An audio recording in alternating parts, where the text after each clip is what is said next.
Actualmente el anglicismo stalking hace referencia al fenómeno del acoso y persecución intrusiva hacia una víctima por parte de un individuo. Los acosadores no buscan mantener una relación que se produzca de forma espontánea, pues carecen casi siempre de habilidades sociales.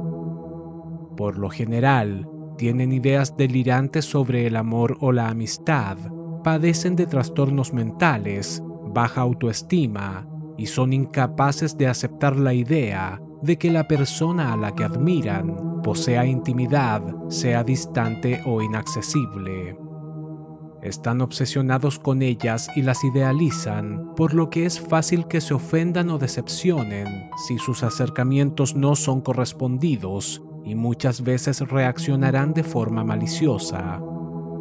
Si se sienten rechazados, pueden utilizar la victimización y también la intimidación para intentar manipularlas e incluso vengarse. Cabe destacar que muchos de ellos pueden ser depredadores sexuales. Cualquiera de nosotros puede ser víctima de un acosador en mayor o menor medida, sobre todo por la enorme exposición que actualmente suponen las redes sociales.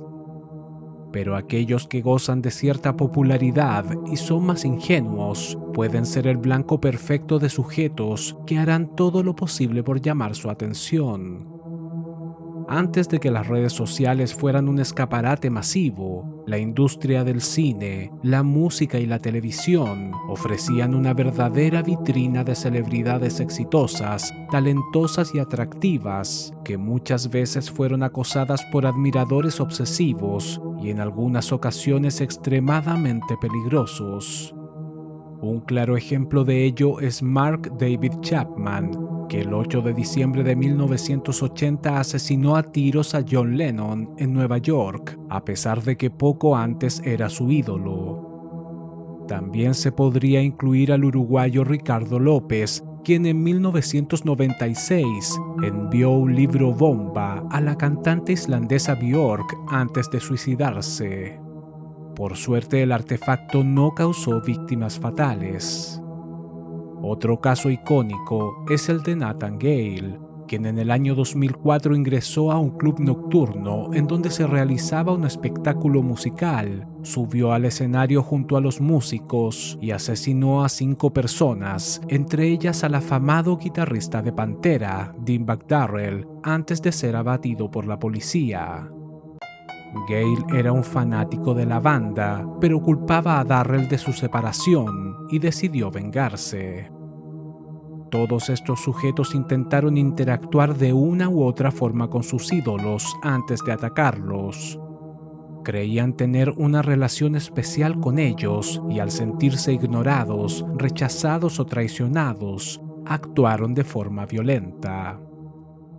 El 18 de julio de 1989, los estadounidenses serían testigos de un impactante caso de asesinato. La víctima sería una bella y prometedora actriz de apenas 21 años. El responsable, un joven completamente obsesionado que llevaba casi 3 años acosándola.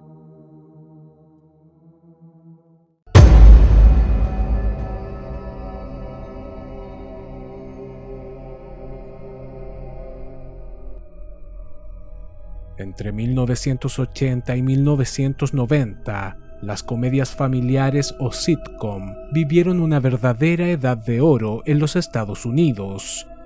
Se produjeron cientos de ellas, sobre todo porque la gran mayoría eran de bajo presupuesto. Si resultaban ser exitosas, aseguraban a las cadenas de televisión grandes ingresos, un rating elevado y una fiel audiencia. Es por eso que un gran porcentaje iban enfocadas a un público más familiar. El 6 de octubre de 1986 debutaría a través de la cadena televisiva CBS My Sister Sam, una comedia con el clásico formato de la sitcom, con risas pregrabadas, protagonizada por la actriz Pam Dover, que años antes había alcanzado la fama junto al reconocido comediante Robin Williams en la aclamada serie Mork and Mindy. En esta nueva producción, Dover interpretaba a Samantha, una fotógrafa independiente que vive en San Francisco. En cierto momento su vida cambia al invitar a vivir a su apartamento a su hermana adolescente, Patty Russell, en una trama que gira en torno a la diferencia generacional entre ambas y una serie de situaciones jocosas. La serie tuvo una excelente acogida por el público y se planificó una segunda temporada, pero el canal decidió modificar el horario de su emisión, lo que significó una notable reducción en la audiencia, y finalmente sería cancelada en abril de 1988. Aún así, el público en general se encariñó con varios de los personajes del programa, sobre todo con Patty Russell, la hermana menor de Samantha, interpretada por la actriz Rebecca Schaeffer, de por aquel entonces 20 años. A pesar de la cancelación, Schaeffer no solo se ganó la simpatía de los televidentes, sino también el reconocimiento de varios críticos que le auguraron una exitosa carrera. Rebecca Lucille Schaeffer nació en Oregon el 6 de noviembre de 1967. Siendo una adolescente y tras participar en un acto escolar, decidió que quería ser actriz. Sus padres, Dana y Brendan Schaeffer, no dudaron en apoyarla y la acompañaron a diversos castings para probar suerte. Schaeffer era una chica atractiva, radiante y estaba decidida a alcanzar su sueño, por lo que no le resultó difícil conseguir sus primeros trabajos como modelo de catálogos para grandes almacenes, comerciales de televisión e incluso un papel de extra en una película. A la edad de 16 años, Schaeffer decide dar un gran salto en su carrera y con el consentimiento de sus padres se mudó a Nueva York en agosto de 1984. Continuó con sus estudios y al mismo tiempo asistía a varias audiciones, en donde a finales de ese mismo año consiguió un papel para la teleserie dramática de la ABC llamada One Life to Live. 1986 sería un año productivo para la joven, quien participó en Radio Days, una comedia escrita y producida por Woody Allen, y posteriormente sería seleccionada para interpretar a Patty Russell en la sitcom My Sister Sam, de la popular cadena televisiva CBS.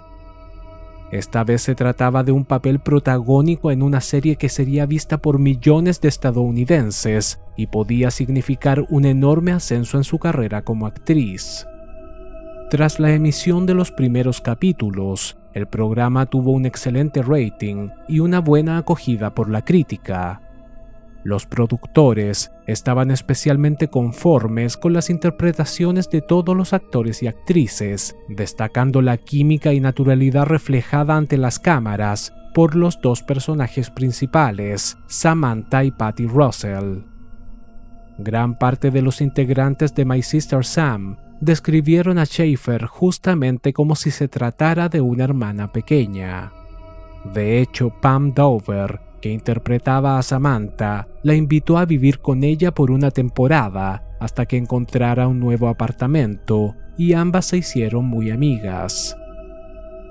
En marzo de 1987, Rebecca Schaeffer fue portada de la famosa revista para adolescentes Seventeen, y en mayo apareció junto a Pam Dover en TV Guide, la cual tenía unos 40 millones de lectores en todos los Estados Unidos.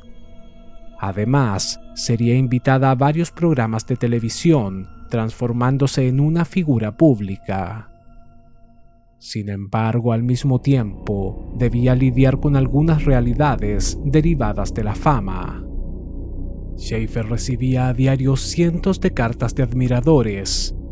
Algunos solo le escribían para agradecer su trabajo en televisión, mientras que otros eran más osados y le invitaban a salir. La joven respondió varias de ellas con postales personalizadas y autografiadas, agradeciendo las palabras de afecto. Posteriormente, las notas serían redactadas por un servicio de fans de la actriz. Schaeffer era una chica simpática, madura y sencilla, y todos sus cercanos aseguraron que nunca dejó que su nuevo estatus le afectara o se le subiera a la cabeza. Aún así, algunos le advirtieron que no debía ser demasiado ingenua y resguardara su seguridad. Su compañera de trabajo y amiga, Pam Dover, le recomendó, una vez que se mudó a su propio apartamento, que no pusiera su verdadero nombre en la caja de correspondencia del edificio para evitar el acoso de los admiradores. Ella misma, años antes, había sido víctima de un fanático que no la dejaba en paz y tuvo que solicitar la intervención de la policía. Schaefer dijo que cambiaría su nombre del buzón, pero finalmente nunca lo hizo. En mayo de 1987, y mientras se encontraba en uno de los estudios de grabación de la Warner Brothers, uno de los jefes de seguridad la llamó, asegurando que un sujeto, que supuestamente la conocía, se encontraba en la entrada de las instalaciones con un ramo de flores, chocolates y un oso de peluche. Schaefer comprendió que posiblemente se trataba de un fanático que quería conocerla. En ese momento aquello no pasó de ser una simple anécdota, y por recomendación de su estilista, Sue Cameron, no fue a recibir al extraño. El joven que intentó visitarla aquel día se llamaba Robert John Bardo, de 17 años. En julio de ese mismo año, casi un mes y medio más tarde, volvería a aparecer a las afueras del set, pero los guardias nuevamente le impidieron el ingreso. En 1988, My Sister Sam sería cancelada, aunque la carrera de Schaefer no decayó en lo absoluto y se mantuvo vigente, consiguiendo roles secundarios en las películas Out of Time, The End of the Innocents y Scenes from the Class Struggle in Beverly Hills, estrenada el 3 de junio de 1989. Su versatilidad para interpretar roles de comedia y drama le abrieron las puertas para ser considerada en diversos proyectos. Rebecca Schaefer se encontraba en un gran momento de su vida. Comenzó un romance con un joven estudiante de cine de 23 años llamado Brad Silberling, con el cual planeaba mudarse. Hizo varias apariciones en televisión, convirtiéndose en un rostro reconocido. Fue invitada por el mismo Francis Ford Coppola para participar en el casting de El Padrino 3 y encarnar al personaje de Mary, la hija de Don Corleone, y los productores de Pretty Woman ya habían pensado en ella para protagonizar su película, por sobre la actriz Julia Roberts. El día martes 18 de julio de 1989, cerca de las 9 de la mañana, Schaefer, quien se había mudado a una pequeña residencia en el 120 de Switzer Avenue en West Hollywood, Los Ángeles, escuchó que tocaban el timbre. El portero electrónico del edificio no funcionaba, pero ese mismo día debían enviarle una copia del guión para participar en el casting de la película El Padrino 3, por lo que se encontraba expectante y bajó las escaleras de inmediato. Sin embargo, frente a su puerta, se encontró con un joven al que no conocía y que le mostró una carpeta con docenas de sus fotografías, asegurando ser un admirador. La joven le agradeció la visita y cortésmente le dijo que estaba algo ocupada y que debía retirarse. Le dio la mano y se despidió. Cerca de las 10:15 horas, el timbre volvió a sonar. Schaefer abrió la puerta y nuevamente se encontró con el mismo sujeto. Este le dijo que había olvidado darle algo y sacó de entre sus ropas un revólver .357 Magnum y le disparó en el pecho antes de darse a la fuga. Cuando los vecinos salieron de sus apartamentos para ver qué había ocurrido, la chica estaba tendida en la entrada del edificio con los ojos abiertos. La bala le había destrozado el corazón. Sería derivada rápidamente a un hospital, en donde fue declarada muerta 30 minutos más tarde. El desconcertante asesinato de Rebecca Schaeffer, de 21 años, se difundió por todos los medios de comunicación, causando un enorme revuelo. Algunos testigos aseguraron que en horas de la mañana, un joven de apariencia extraña estuvo rondando por el sector y le preguntó a un par de residentes si la actriz vivía en aquel edificio. Al mismo tiempo, la policía recibió el llamado de un sujeto que decía tener un hermano que estaba completamente obsesionado con la actriz y temía que fuese el responsable del ataque. El nombre del sospechoso era Robert John Bardo, de 19 años. Bardo fue de interés en las primeras horas de investigación, pero de momento no había nada que lo vinculara al crimen. Al día siguiente, en la ciudad de Tucson, Arizona, y mientras la muerte de Schaeffer ocupaba todas las portadas de los periódicos y noticieros, las autoridades recibieron el llamado de un par de automovilistas que denunciaron la presencia de un sujeto que deambulaba peligrosamente por la autopista en contra del tráfico. Cuando el oficial John Norton se presentó en el lugar y lo detuvo, este se identificó como Robert Bardo.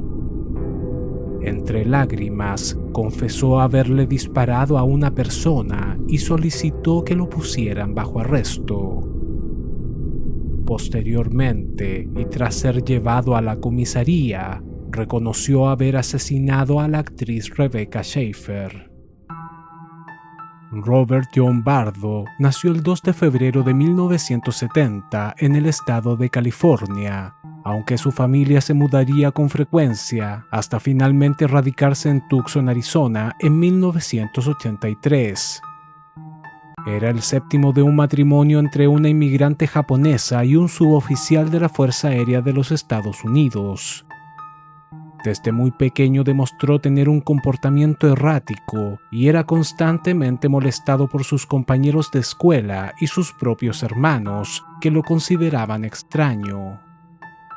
Incluso existen informes que aseguran de que uno de sus hermanos mayores habría abusado sexualmente de él cuando aún era pequeño.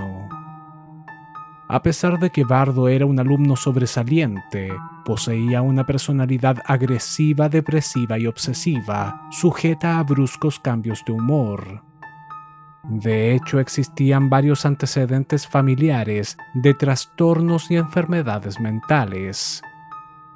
Sería enviado a un hogar de acogida durante un breve periodo, después de que se descubriera que escribía constantes cartas de suicidio y diagnosticado con trastorno bipolar, por aquel entonces conocido como depresión maníaca.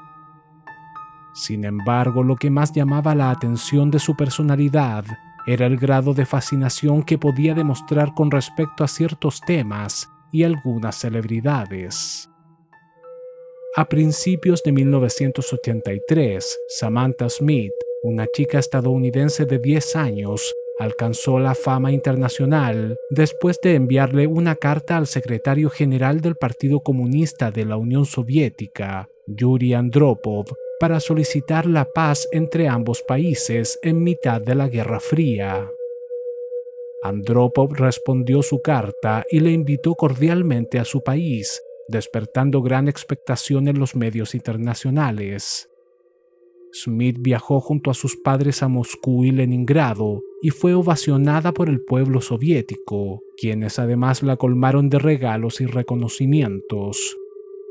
Una vez que volvió a los Estados Unidos, ya se había convertido en toda una celebridad y los años siguientes siguió con su labor como pacifista y escritora. Samantha Smith sería justamente la primera obsesión de Robert Bardo. Con tan solo 13 años de edad, tomó $140 del bolso de su madre y viajó hasta Maine, la ciudad natal de la chica, con la esperanza de conocerla, aunque no consiguió ubicarla. Smith fallecería el 25 de agosto de 1985 en un accidente aéreo a la edad de 13 años. Por aquel entonces, Bardo ya había fijado su interés en otras celebridades, como Madonna o Debbie Gibson, a quien también intentó conocer, llegando a dormir a las afueras de su escuela secundaria con la esperanza de toparse con ella. Tenía un muro lleno de fotografías de ambas cantantes, hasta que en 1986, por medio de las pantallas de CBS y en un video promocional de la nueva sitcom My Sister Sam, Bardo, de 16 años, vio por primera vez a la joven actriz Rebecca Schaeffer. Su rol como Patty Russell lo había cautivado. Le escribió varias cartas y anhelaba conocerla, hasta que finalmente recibió una respuesta, una postal autografiada. Aquello estimuló las fantasías de Bardo y lo tomó como una muestra de aceptación, obsesionándose todavía más con la joven. Viajó unas 4 veces desde Tucson hasta Los Ángeles con la intención de conocerla. En aquel momento, había abandonado la secundaria y trabajaba como conserje en un restaurante de comida rápida. En mayo de 1987, se presentó en los estudios de grabación de la Warner Brothers, llevando flores, chocolates y un oso de peluche, pero la seguridad no le permitió ingresar, a pesar de que fue sumamente insistente. A principios de julio volvió a ir, esta vez con un cuchillo oculto dentro de sus ropas y mostrándose mucho más agitado. Los guardias nuevamente le prohibieron la entrada y tuvo que marcharse. Tras la cancelación de My Sister Sam, Bardo siguió celosamente la prometedora carrera de Schaeffer y muy pronto su fanatismo rayaría en la locura. El 3 de junio de 1989 se estrenó la película Scenes from the Class Struggle in Beverly Hills, en la cual se mostraban un par de escenas de corte erótico. En una de ellas, Rebecca Schaeffer estaba junto a otro actor durmiendo en una cama. No se trataba de nada realmente explícito, pero tras ver la cinta, Bardo se enfureció. Consideró que Schaeffer había perdido la inocencia, lo había traicionado y merecía morir por ello. El 5 de junio de ese mismo año, la revista People publicó una nota relacionada con el intento de asesinato de la actriz Teresa Saldana, ocurrido en 1982. Saldana, que por aquel entonces había alcanzado la fama gracias a un par de películas, fue atacada en plena calle por un sujeto que estaba obsesionado con ella. Arthur Jackson, de 46 años, se acercó a la actriz cerca de su residencia, justamente en West Hollywood, y la apuñaló 10 veces con un cuchillo de caza de 14 centímetros, perforándole un pulmón, algo que casi le costó la vida. Un repartidor llamado Jeff Fenn, que pasaba por el lugar, pudo intervenir y detuvo al atacante, el cual posteriormente sería juzgado por intento de asesinato. El artículo incluía un dato que rápidamente llamó la atención de Bardo, y es que explicaba que Jackson pudo conseguir la dirección de la residencia de Saldana tras contratar los servicios de un detective privado. Bardo contactó a un detective con el mismo propósito, y este, de forma completamente legal, pudo conseguir la dirección de Schaeffer en el registro del Departamento de Vehículos Motorizados de California, el 120 de Switzer Avenue en West Hollywood, Los Ángeles. Posteriormente, Bardo intentó comprar un revólver en el interior de una tienda, pero su actitud sospechosa hizo que el vendedor se lo negara. Finalmente convenció a uno de sus hermanos para que lo hiciera, asegurando que solo la utilizaría para practicar tiro al blanco.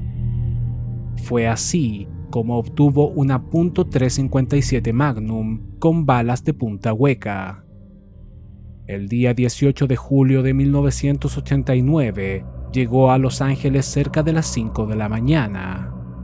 Había viajado en un bus desde Tucson, cargando una copia del libro de Catcher in the Rye, el disco de la banda irlandesa U2 de Joshua Tree y el revólver. 5 horas más tarde, asesinaría a Rebecca Schaeffer para luego volver a Tucson, en donde sería detenido por la policía. Durante el juicio celebrado en 1991, la defensa y la fiscalía llegaron a un acuerdo. Bardo se declararía culpable de asesinato en primer grado. No habría jurado, solo un juez que dictaminaría la sentencia. Lo que restaba decidir era si sería enviado a una cárcel o a un centro psiquiátrico. Para esto, el abogado de Bardo consiguió la asesoría del reconocido psiquiatra forense Park Dietz, quien se presentó durante el proceso después de realizar varias entrevistas al asesino, las cuales fueron expuestas en un monitor. En ellas, Bardo narraba el crimen con exaltación, casi como si lo estuviese reviviendo. El especialista aseguró que el joven padecía de un tipo de esquizofrenia y que si bien acosó durante 3 años a Schaeffer e incluso le pagó a un detective privado para conseguir su dirección y visitarla, su primera intención no fue la de asesinarla. Se pudo probar que Bardo no solo estaba obsesionado con Rebecca Schaeffer, sino también con Mark David Chapman, el sujeto que le quitó la vida a John Lennon en 1980, y se sentía profundamente identificado con él. De hecho, al igual que Chapman, llevaba una copia del libro The Catcher in the Rye del escritor J.D. Salinger en el momento del ataque. Bardo también mencionó que en cierta ocasión visitó el edificio de Dakota en Nueva York, en donde Chapman le disparó a Lennon e incluso le envió cartas al asesino para saber cómo era la vida en prisión. El psiquiatra dijo que Bardo asesinó a Schaeffer porque percibió que la segunda vez que le abrió la puerta de su residencia la mañana del 18 de julio, ésta lo hizo con una actitud que le molestó. No justificaba el asesinato, pero creía que había sido provocado por un acto impulsivo derivado de su estado mental delirante. Su abogado presentó ante el juez la canción Exit de la banda U2, en la cual supuestamente se habría inspirado para tomar la decisión de asesinar a Schaeffer. Fuera de todo contexto e ignorando la formalidad del proceso, Bardo se puso a cantarla y a moverse de forma compulsiva en el banquillo de los acusados.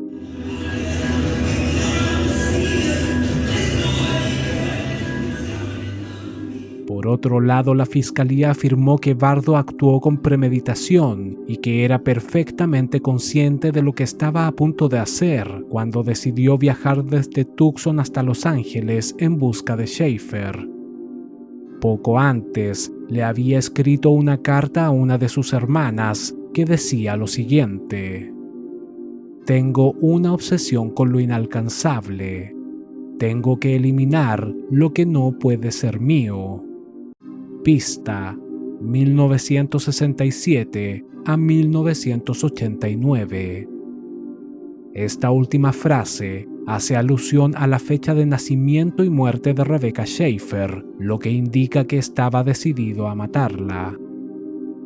Todos los antecedentes de acoso a otras celebridades y su obsesión por criminales como Mark Chapman o John Hinckley, el sujeto que intentó asesinar a Ronald Reagan en 1981, demostraban que Bardo posiblemente estaba intentando emularlos y convertirse en alguien famoso. Finalmente, el juez descartó las aportaciones del psiquiatra forense Park Dietz y consideró que Robert Bardo era consciente de lo que había hecho y estaba legalmente cuerdo.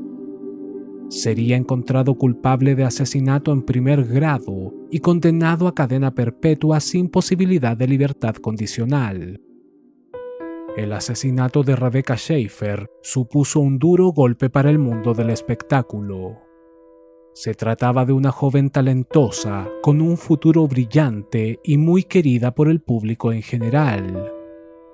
Los compañeros que compartieron pantalla con ella en la serie My Sister Sam expresaron sus condolencias a la familia en un anuncio de televisión y realizaron una emotiva solicitud a favor del control de armas en los Estados Unidos. Tras su encarcelamiento, Bardo no ha mostrado ninguna mejoría con respecto a su salud mental. Parece estar obsesionado con monstruos de películas, criminales y asesinos seriales, los cuales dibuja constantemente. También ha realizado varios retratos en memoria de Rebecca Schaeffer. En el año 2007, Robert Bardo fue apuñalado 11 veces por otro interno en la cárcel de Mule Creek. Pudo salir con vida del ataque y actualmente cumple condena en la prisión estatal de Avenal, en California. La muerte de Rebecca Schaeffer causó bastante indignación entre las celebridades de Hollywood. Muchas de ellas eran el constante blanco de acosadores y no existían leyes claras con respecto al tema en los Estados Unidos. Es así como se implantó una nueva legislación en California, que incluye la Ley 9094 de protección de la privacidad para evitar que el público acceda a los registros del Departamento de Vehículos Motorizados, el medio que utilizó el detective privado contratado por Bardo para dar con el domicilio de la joven. En 1984, 5 años antes del asesinato de Schaeffer, la actriz Teresa Saldana, que se salvó de la muerte tras ser apuñalada por un seguidor, interpretó una película en la cual recreaba el ataque del cual había sido víctima en 1982. Saldana, de una u otra forma, intentó alertar y concientizar de esta situación tanto a la opinión pública como a las autoridades, aunque solo tras la muerte de Schaeffer se tomaron los resguardos necesarios.